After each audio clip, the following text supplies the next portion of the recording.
Hey guys, I reckon I would tell you how I almost died when I was quite young.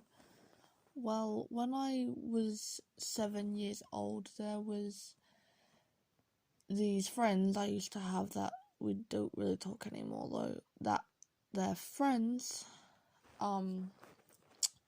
dared me to go on some monkey bars when I was 7 years old, and I did because I didn't want to look like an idiot even at 7. But the boy at the time was a year older than me, so he was 8 years old, and I was a bit scared of him, so I just did as I was told. But as the bell went, he went behind me and said, "Well, you should get off now because we have to go in and you're holding up the line, and I don't want to have to kick you off because you will let me have a turn." And I said to him, "Well, maybe you should do it then because I'm not getting off."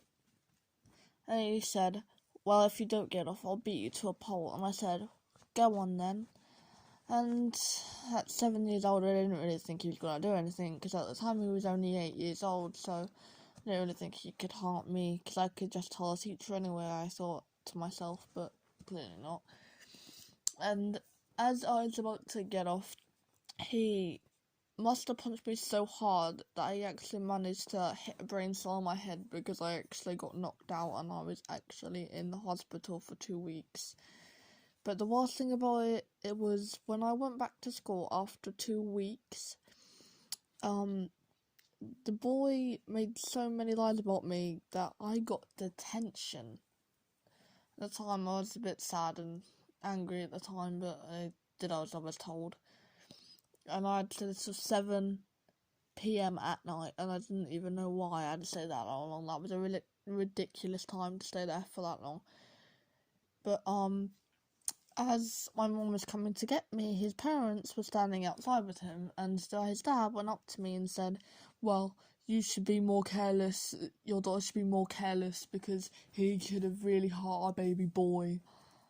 And I was so scared that I said, "Yeah, but sir, he was the one that was," as I was trying to finish my sentence, he butted in and said, "Well, you don't know anything, you're just a girl, and besides." And as his wife looked at him, and in a terror of knowing that he shouldn't have said what he said, she left with their son and got in the car and just left him behind. And I couldn't stop laughing. When I started laughing, then my mum did ground me for laughing, because my mum didn't think it was very funny that she left her husband right behind. But I didn't care if I was grounded for like a week because it was so funny. So thank you for listening to my story of how I almost died.